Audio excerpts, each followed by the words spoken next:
다시 한번 오늘 선부 예배에 오신 여러분들을 주의 이름으로 환영하고 또 가정에서 예배 드리고 계신 모든 분들에게 동일한 복과 은혜 주시기를 주의 이름으로 축원을 드립니다. 여러분 행복하십니까? 어떠신지요? 여러분들 정말 행복했으면 좋겠습니다. 기쁨이 충만한 그런 계절, 사실 이 성탄 계절이면 주님 오신 계절이기 때문에 캐럴송이 있고 사회적으로도 참 풍성하고 그런 계절인데 우리가 코로나 때문에 참 마음대로 활동할 수도 없고 그리운 사람이 있어도 만나지 못하고 아쉬움이 많이 있습니다. 그럼에도 불구하고 저와 여러분이 늘 기뻐하고 감사할 수 있기를 부탁을 드리겠습니다. 101가지, 101가지 우리 마음이 따뜻해지는 101가지 이야기라고 하는 책을 쓴 사람이 있는데 마크 피터 한센이라는 사람입니다. 이 마크 피터 한센이라는 사람이 그 책 가운데 보면은 자기 아버지가 제빵사였어요. 그래서 빵을 만드는 기술자가 돼가지고 이 빵 공장에서 빵을 열심히 만듭니다. 그러다가 이제 정년이 되어가지고 퇴임을 하게 돼요. 그래서 정년이 돼서 이제 직장에 나가지 않고 집에 계신데 집에 있으면서 빵을 만들어요. 이 빵을 만들어가지고 자기 자비로 다 만들어가지고 가난하고 어렵고 힘든 이웃들을 찾아다니면서 빵을 제공을 해주는 거예요. 한 해, 두 해가 하는 게 아니라 10년이 넘도록 그와 같이 자기 아버지가 자전거를 타고 다니면서 이웃들에게 빵을 나눠주는 거예요. 그이가 어디에 있느냐면 이 아버지는 빵 만드는 게 너무 행복한 거예요. 빵을 만드는 기술자인데 빵을 만드는 것이 너무 기분이 좋은 거예요. 그래서 빵 만드는 일, 빵 얘기만 나오면 그냥 그렇게 즐거운 거예요. 그래서 이 빵을 만들어가지고 이웃들에게 베풀며 그렇게 살아갑니다. 저는 이 이야기를 보면서 그런 생각을 가졌어요. 내가 정말로 좋아하는 것, 내가 정말로 하고 싶은 것, 그거 아는 사람만큼 행복한 사람이 있을까? 여러분 아이들 보면요, 게임에 빠지게 되면 끼니를 거르는 것 아무것도 안 해요. 배고픈지도 몰라. 아마 여러분들도 그랬을 거예요. 어릴 때 친구들과 놀다 보면 배고픈 것도 잊어버리고 부모들이 찾으러 올 때까지 그냥 정신없이 놀았던 기억이 있죠. 저도 목회하면서 이 목회 사역이 그렇게 행복할 수가 없어요. 40여 년 동안 목회 사역을 하면서 늘 행복해요. 늘 감사하고 기쁨이 있어요. 하고 싶은 거 하나님이 내게 그 소망과 열정을 주셔서 감사함으로 지금까지 감당했어요. 사실 힘들 때도 많았죠. 어려울 때도 많았죠. 고난과 시련도 남보지 않게 정말 많이 있었어요. 어떤 때는 정말 나같이 이렇게 시련과 어려움을 당한 사람이 몇 명이 될까 할 정도로 그런 아픔도 경험하면서 이 자리까지 왔지만 이 목회한다는 것에 대해서 한 번도 후회해 본 적이 없고 그리고 행복해하지 않은 적이 없어요. 제 스스로가 느껴도 참 신통할 정도로 늘 기쁘고 감사해요. 그 이유가 무엇일까? 하나님이 나를 불러주셨다는 것에 대한 감사, 감격. 야, 버르지만도 못한 나를 하나님이 이렇게 부르셔서 주의 일을 하게 하시다니, 이 생각하면 지금도 눈물이 핑핑 돌고 그래요. 그래서 혼자 어떤 때는 앉아가지고 목양실에서 하나님, 제가 뭔데 이 버러지 같은 것을 이렇게 하나님이 세워주시고 인도해 주십니까? 감사, 감격을 탈 때가 한두 번이 아니에요. 내가 하는 일이 그것이 기쁘고 즐거울 때는 행복할 수밖에 없어요. 오늘 저와 여러분이 예배할 때 어떻습니까? 저는 예배자가 그래야 된다고 생각해요. 기도하는 것이 행복해야 된다고 생각해요. 찬송하는 것이 즐거워야 돼요. 봉사하는 것이 행복해야 돼요. 왜? 내가 구원의 감격과 기쁨이 있으니까. 구원받았다는 이 감격과 기쁨이 있으면 어떤 상황, 어떤 형편에서도 기뻐할 수 있어요. 여러분 바울과 실라가 어떻게 감옥에 가서 매맞고 있는데도 감사하며 기뻐하며 찬송할 수 있어요. 우리에게 범사에 감사하라. 그는 감옥에 있어요. 지금 내일 죽을지 모레 죽을지 몰라요. 그런데도 감사해라요. 어떻게 초대교회 사도들이, 성도들이 그 순교의 현장에 사자의 밥이 됩니다. 죽임을 당합니다. 그런데 찬송하며 기뻐하며 그렇게 순교의 현장에서 자신의 목숨을 기꺼이 주님 앞에 드릴 수 있었을까요? 그것은 복음에 대한 감격, 기쁨 때문이죠. 오늘 여러분들 예배에 대한 기쁨이 있습니까? 감격이 있습니까? 오늘 우리가 왜 예배에 대한 감격이 없을까요? 기쁨이 없을까요? 행복하지 못하다면 이유가 무엇일까요? 우리가 찾아봐야 돼요. 오늘 여기 14절 말씀에 보면 시온에 따라 노래할지어다, 이스라엘아 기쁘게 부를지어다, 예루살렘에 따라 전심으로 기뻐하며 즐거워할지어다. 저와 여러분을 향해서 즐거워하라는 거예요. 기뻐하라는 거예요. 느헤미야서 8장 10절 말씀에 보면 우리의 힘이 무엇입니까? 우리의 능력이 무엇입니까? 기뻐하는 것이 너희의 힘이다. 기뻐하는 것이 너희의 능력이다. 기뻐하면요, 어지간한 병마도 물리칠 수 있어요. 어지간한 질병도 물리칠 수 있단 말이에요. 기쁨이 능력이에요. 왜 기뻐하라고 이렇게 스바냐 선지자를 통해서 우리에게 말씀했을까? 여러분, 이 시대상을 잘 살펴봐요. 스바냐 선지서는 스바냐라고 하는 사람이 기록을 했어요. 이 스바냐라고 하는 이름의 뜻을 우리가 좀 이해를 해야 되는데, 이 스바냐라고 하는 이름의 뜻은 뭐냐? 보호란 뜻입니다. 보호. 스바가 뭐냐면, 스반이란 말이 숨긴다, 보호하기 위해서, 덮는다, 이런 의미가 있어요. 그러니까 품는 거예요. 보호해 주기 위해서. 야라고 할 때 야는 애를 말하는 거거든요. 야훼, 하나님이란 말이에요. 여호와는 하나님입니다. 그러니까 하나님께서 보호해 주시고 덮어 주시길 원합니다. 그러니까 아버지가 구시인데, 그 아버지 구시가 스바냐를 낳고 이름을 질 때 하나님 우리 아들을 보호해 주세요, 우리 아들을 지켜주세요, 그 말이에요.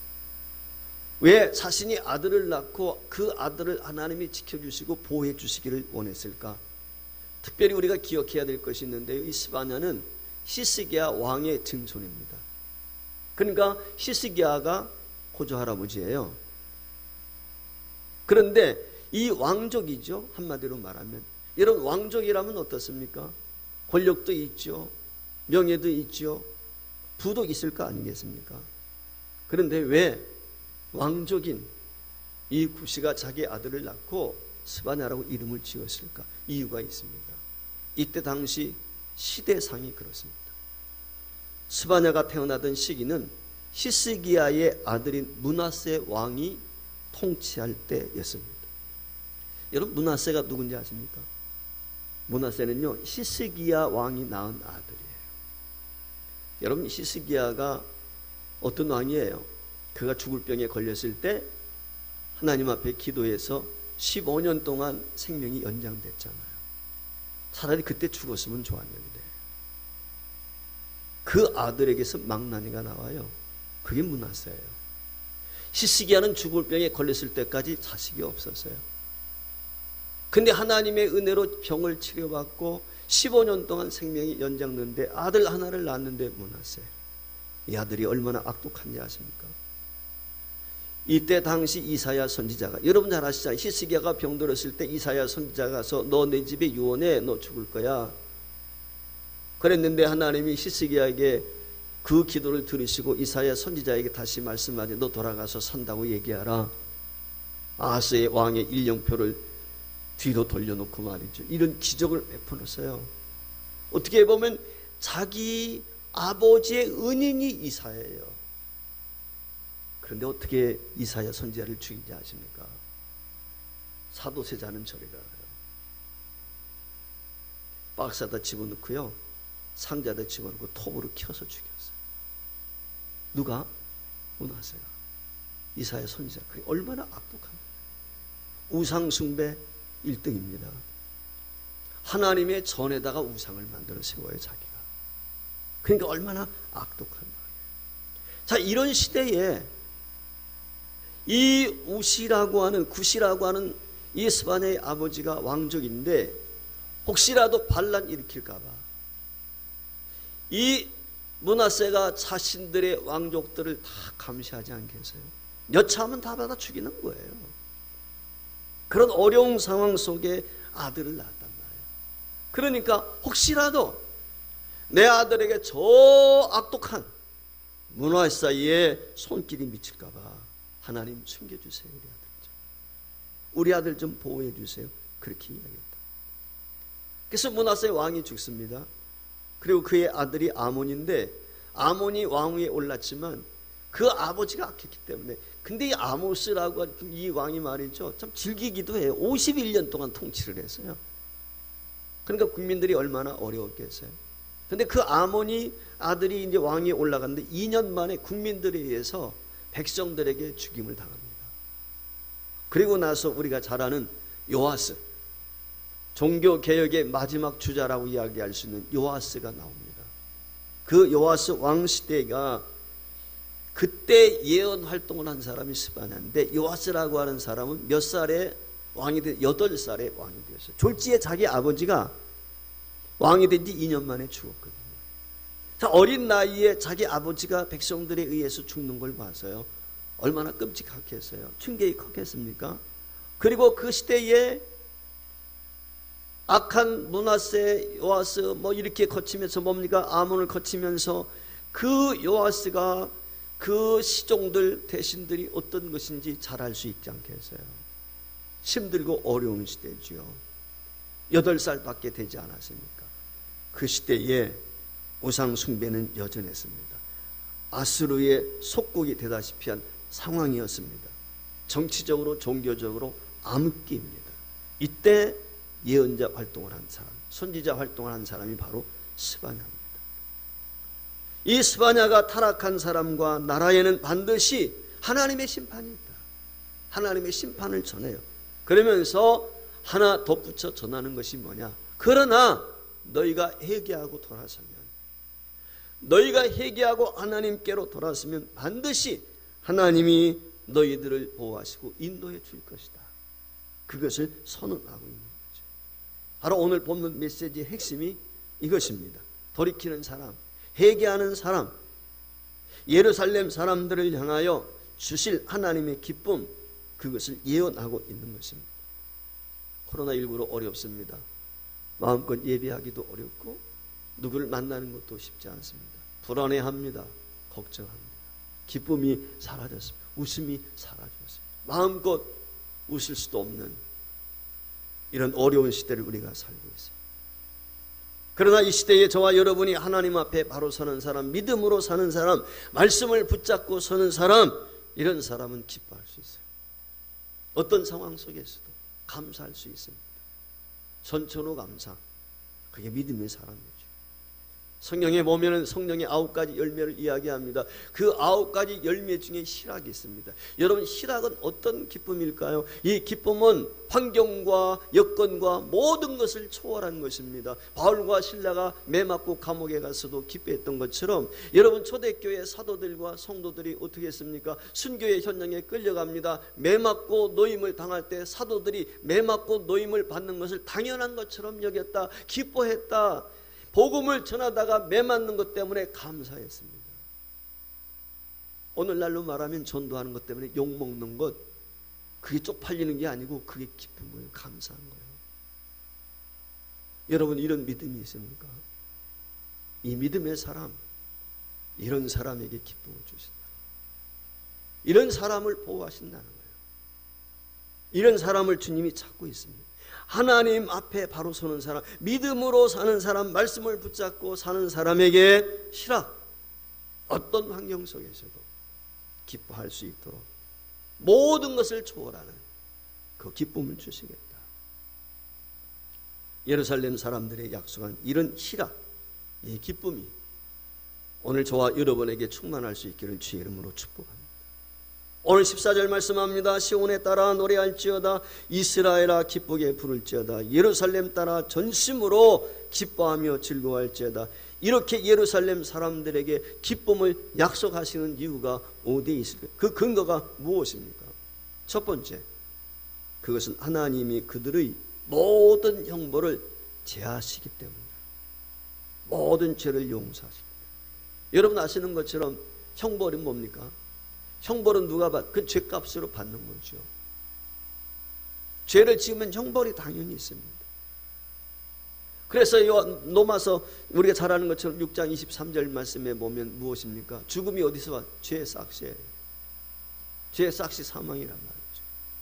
우리가 잘 아는 민수기 14장 18절 말씀에 보면은 이 죄에 대해서 얼마나 주님이 미워하시는지를 이렇게 이야기해요. 여호와는 노하기를 더디하시고 인자가 많아 죄악과 허물을 사하시나, 그러니까 용서하기를 좋아하시는 분이죠. 그런데 형벌을 받는 자를 결단코 사하지 아니하시고 아버지의 죄악을 자식에게 갚아 3세대까지 이르게 하리라 하셨나요? 그러니까 하나님은 죄를 미워하시는 거죠. 오늘 이 점을 우리가 명심해. 죄에 대해서 하나님은 반드시 벌을 주신다는, 심판하신다는. 그런데 죄를 지은 사람, 죽을 수밖에 없는 사람, 다른 길이 없는데 그에게 형벌이 면제되었다면 이게 놀라운 축복인 거죠. 이게 은혜인 거죠. 이 사실 므낫세 때부터 아몬에 걸쳐서 요시야 왕, 이 저기 초까지 유다는 어둠의 세상입니다. 악의 세상입니다. 두려움의 세상입니다.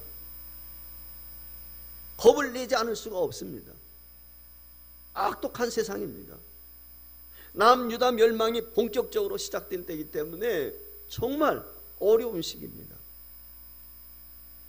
이 므낫세가 아수르에 끌려갔었어요. 처음에 아마 이 아수르에 끌려갔던 것이 비극의 시작이었을 것 같아요. 그러다 보니까 돌아와가지고 악해가지고 말이죠, 51년 동안 통치하면서 그 백성들을 괴롭히고 힘들게 하고 하나님을 거역하고, 아마 거기서부터 시작이 됐는지는 모르겠지만 역대하 33장 5절 이하에 보면은 성등 마당에다가 1월 성신을 위해서 제단을 쌓고 우상을 자기 손으로 만들어요.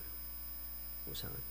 이 므낫세가 얼마나 악독한 왕인지 조금 전에 말씀을 드릴 때 이사야 선지자를 톱으로 켜서 죽였다고 그랬잖아요. 상자에 넣고. 그런데요, 예루살렘 성전 앞에다가 우상을 자기가 만들어 놓고 그 우상 앞에 제사를 드리는데 제단을 쌓잖아요. 제단을 쌓을 때 어떻게 하는지 아십니까? 모리아산에서 아브라함이 자기 아들 이삭을 번제물에 위에 올려놨잖아요. 그것처럼요, 이 므낫세가 자기 아들을 불태워 죽여 제물로 삼아가지고, 자기 아들을 제물 삼아가지고 그 우상 앞에 제사를 드리는 거예요. 이게 얼마나 악독한 놈이에요. 이게 므낫세예요. 그런데 이 므낫세만 이렇게 악독했는가? 아니라는 거예요. 이스라엘 백성들 자체가 그렇게 다 악독했다는 거예요. 왕만 그런 것이 아니에요. 그게 성경 오늘 9절에 그렇게 유다와 예루살렘 주민이 므낫세의 꾀임을 받고, 그러니까 므낫세가 악했는데 그 악한 꾀임에 넘어가지고 백성들까지 어떻게 악을 행한 것이, 그러니까 이스라엘 백성, 유다의 백성들이 악을 행하는 것이 여호와께서 이스라엘 자손 앞에서 멸하신 모든 나라보다 더욱 심했다. 그러니까 이스라엘 백성들 앞에 멸했던 나라, 그게 이스라엘 괴롭혔던 나라들이거든. 그 괴롭혔던 나라들 하나님이 징벌하셨는데 그들보다 더 악했다는 거예요. 더 악했다. 그게 남쪽 유다 백성들의 현실이에요. 얼마나 악독했으면 그렇게 했어요. 그러면서 14절 말씀에 가보게 되면은 예루살렘 사람들이 사마리아처럼 망할 것이다. 사마리아는 북쪽 이스라엘인데 북쪽 이스라엘은 이미 아수르에 의해서 망해버렸거든요. 이미 이때 당시는 없었어요. 망했단 말이에요. 근데 그 사마리아처럼 너희들도 망할 것이다. 그런 시기에 스바냐가 예언하는 거예요. 그러니 얼마나 어렵습니까? 이제는 망했구나. 아, 형벌이 있구나. 절망에 빠질 수밖에 없죠. 이 절망 가운데 있는 백성들에게 스바냐 선지자가 기쁜 소식이 있다, 반가운 소식이 있다, 그걸 지금 전하고 있는, 회개하면 형벌이 면제된다, 회개하면 살 수 있다. 지금 죽음의 사망의 그늘에 놓인 그들에게 너희가 회개하면 살 수 있다, 돌아와라, 그러면 산다, 기뻐할 수 있다, 그걸 전하고 있어요. 이게 복음이지요. 그래서 이 소식을 듣고 찬양하고 기뻐하라. 오늘 우리도 마찬가지. 마음과 생각과 말과 행동이 온통체인 우리를 예수님이 구원하시기 위해서 이 땅에 오셨어요. 구원자로 오셨어요. 예수 구원자죠. 구원자. 저희 죄에서 구원할 자, 그게 예수예요. 예수. 그분이 오셨어요. 죄의 책임을 묻지 않습니다. 누구든지 믿으면 구원하세요. 그의 이름을 부르면 구원을 받습니다. 이것보다 놀라운 소식이 어디 있습니까? 그래서 메시아의 탄생은 복음이에요. 구원이에요. 복된 소식이에요. 내가 죄를 지었는데 죄를 회개하고 예수 믿었더니 내 모든 죄값을 묻지도 않고 다 용서하셨다. 벌 주지 않는다. 이것보다 큰 기쁜 소식이 어디에 있습니까? 벌을 주지 않는다. 이것만큼 신나는 소식이 어디에 있어요? 그래서 예수 믿는 것이 진정한 복이고 진정한 기쁨입니다. 주님이 애우셨어요. 저와 여러분을 죄로부터, 형벌로부터 구원하시기 위해서 오신 줄 믿습니다. 두 번째, 주님이 오셔서 뭘 하십니까? 오늘 여기 말씀에 원수를 쫓아내셨다. 원수를 쫓아냈다. 우리나라 한번 보세요. 고려시대라든지 조선시대까지 한번 우리나라 역사를 보세요. 아마 역사를 공부하신 분들은 아실 거예요. 우리나라가요, 적어도 거의 1000번에 가까운 외침을 받았다는 거예요. 자, 우리가 배달민족이라고 그래요. 정말 우리가 배달민족일까요? 한민족일까요? 저는 종종 그런 생각을 많이 했어요. 과거에 옛날에 역사책을 읽다가 이렇게 외침을 많이 받고 철종 같은 임금은 어땠습니까? 강화도로 도망가가지고 피신해가지고 그 안에 있는 동안에 이 땅 한반도가 어떻게 됐겠어요? 오랑캐들 손에 다 짓밟혔죠. 그때 우리 아녀자들이 어떻게 됐을 것 같아요? 다 강간당하고 별의별 일 다 당했죠. 왜구들이 어떻게 했습니까? 이 한반도 땅을 짓밟고 지나가게 되었을 때 그때 얼마나 많은 사생아들이 태어났겠어요. 상상을 해보세요. 그러니까 몰라요. 저에게도 무슨 피가 섞여 있는지 사실은 그렇지 않습니까? 우리가 1000여 번에 이르는 외침을 받았는데 그게 약소민족의 서름 아니겠어요? 오늘 이스라엘이 마찬가지죠. 남자들은 다 잡혀 끌려갑니다. 여자들은 어떻게 합니까? 놀이객감이 되는 시대에 그게 전쟁의 비참함 아니겠어요? 전쟁이 일어나면 제일 비참한 게 여자거든요. 짓밟히니까. 어느 나라 다 마찬가지죠. 그런데 그런 그들에게 최고의 소망이 있다면 뭐예요? 우리나라 군대가 주둔한다. 든든한 군대가 내 옆에 주둔한다. 그것처럼 힘이 되는 게 어디 있어요? 요즘에 그런 얘기도 많이 하죠. 미군 물러가도 괜찮다. 혹시 우리 유엔군이 없다면 어떻게 됐을까요? 6.25 전쟁 여러분 일어났을 때 순식간에 낙동강까지 밀려가 버렸어요. 그때 유엔군 없었으면 우리는 이미 적화 통일은 됐겠죠. 공산화는 됐겠죠. 그게 두동강이 났지만 어쨌거나 이 남쪽이 말이죠. 자유대한민국이 세워질 수 있었던 원동력이 어디 있었을까요? 우리 힘으로? 아니죠. 우리 힘으로 이렇게 부강해졌나요? 아니죠. 유엔군이 없었다면 우리가 경제활동을 할 수 있고 그렇지 않습니까? 1981년도에 우리나라 국민소득이 1088달러였어요. 제가 살펴보니까 1088달러. 얼마나 빈국입니까? 지금 3만 불이 넘어섰잖아요. 이런 경제적인 대국을 이룰 수 있는 것이 우리 힘으로 했나요? 하나님의 첫째는 은혜고요. 여러분, 국력이 안정이 되기 위해서는 군대가 있어야 돼, 힘이 있어야 되죠. 힘이 없으면 어떻게 해요? 외침받으면 어떻게 하겠어요? 못하는 거죠. 군대가 주둔한다. 이게 뭐예요? 우리의 안전을 보장하는 거죠. 그게 힘이 된다는 거예요.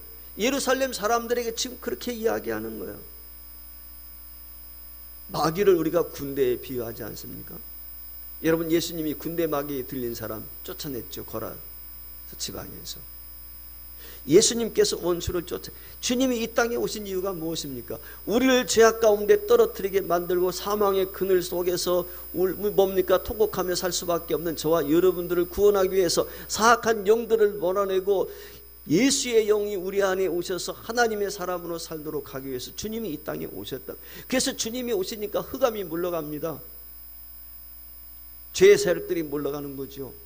원수들이 멸하는 거죠.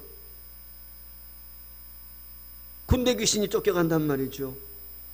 마찬가지로 하나님이 오실 때, 우리 심령 속에 오실 때, 내 가정 속에 오실 때 질고와 질병도 사라지게 될 것이고 가난도 물러가게 될 줄을 믿습니다. 하나님의 말씀을 붙들고 기도하니까 마귀가 쫓겨갔습니다. 말씀의 능력을 믿고 기도하니까 병든 자가 고침을 받습니다. 이게 하나님이 하시는 거죠.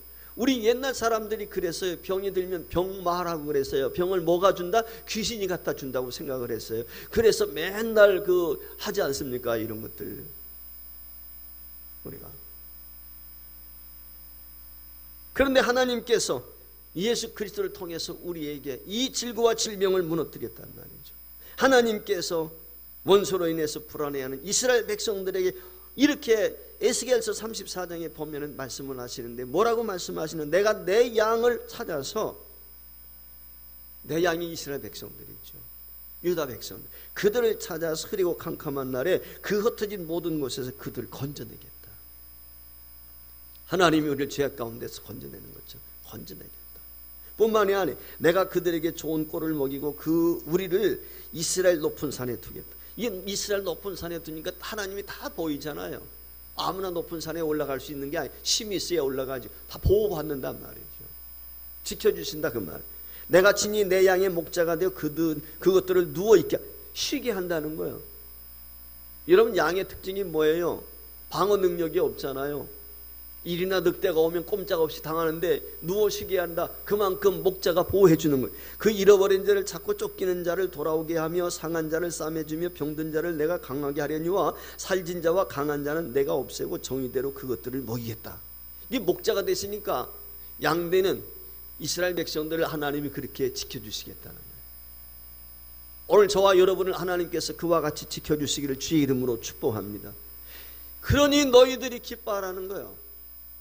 너희들이 회개하고 돌아오면, 너희들이 말씀대로 살면, 신앙인의 본분을 회복하게 되면 하나님의 이런 복을 주시겠다. 그 약속입니다.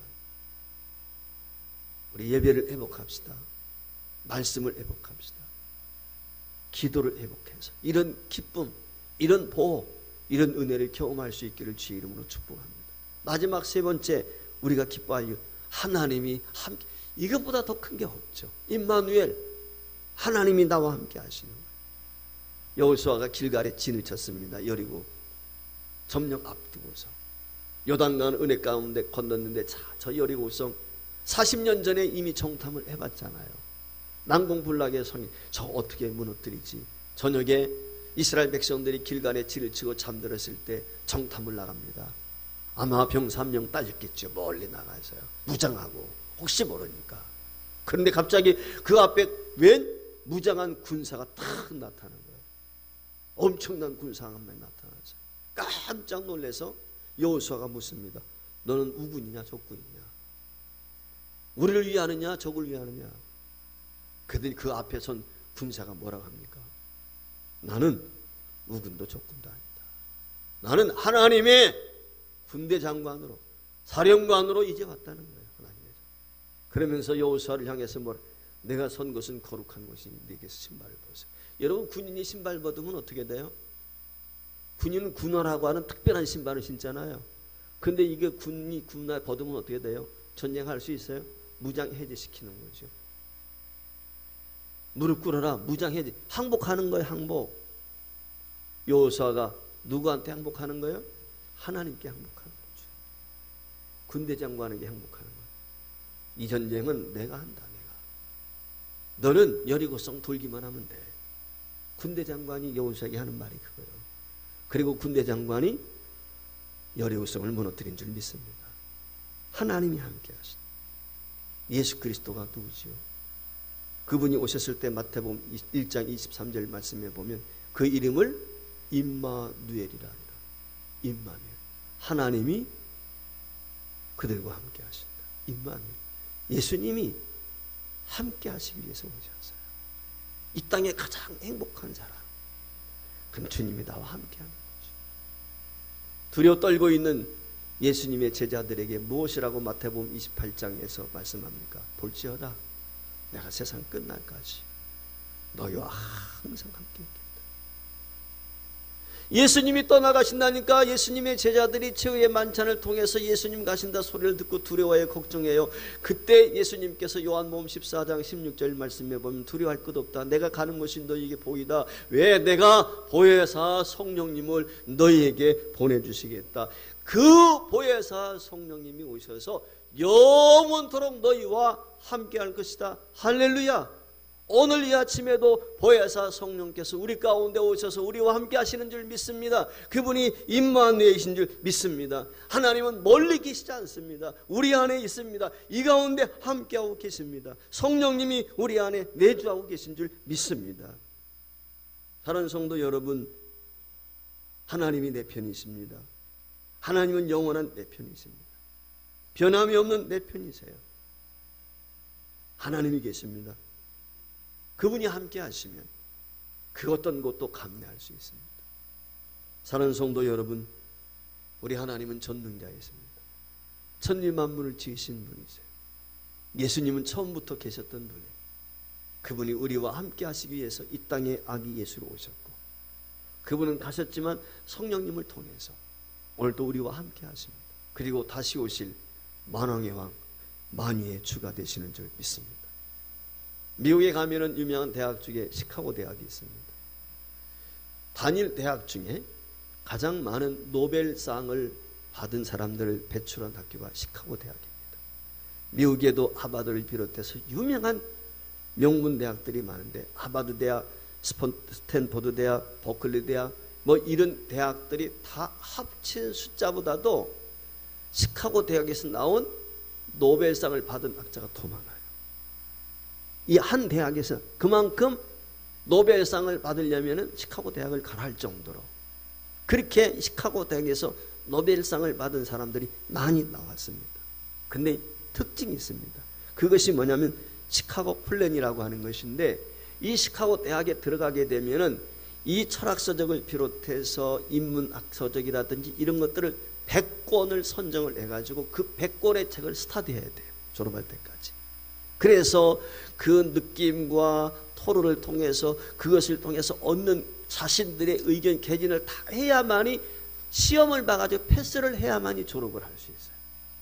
이게 시카고 대학의 특징이라고 합니다. 시카고 대학에 노벨상을 수상했던 사람들, 그렇게 성과를 낸 사람들이 이렇게 물었다고 그래요. 정말로 여러분들이 이와 같이 노벨상을 받게 된 이유가 어디에 있습니까? 라고 했더니 그들이 이구동성으로 하는 말이 그랬어요. Do what you love. Do what you love. 이게 무슨 얘기예요? 정말로 좋아하는 것을 당신이 진짜 좋아하는 거 알아.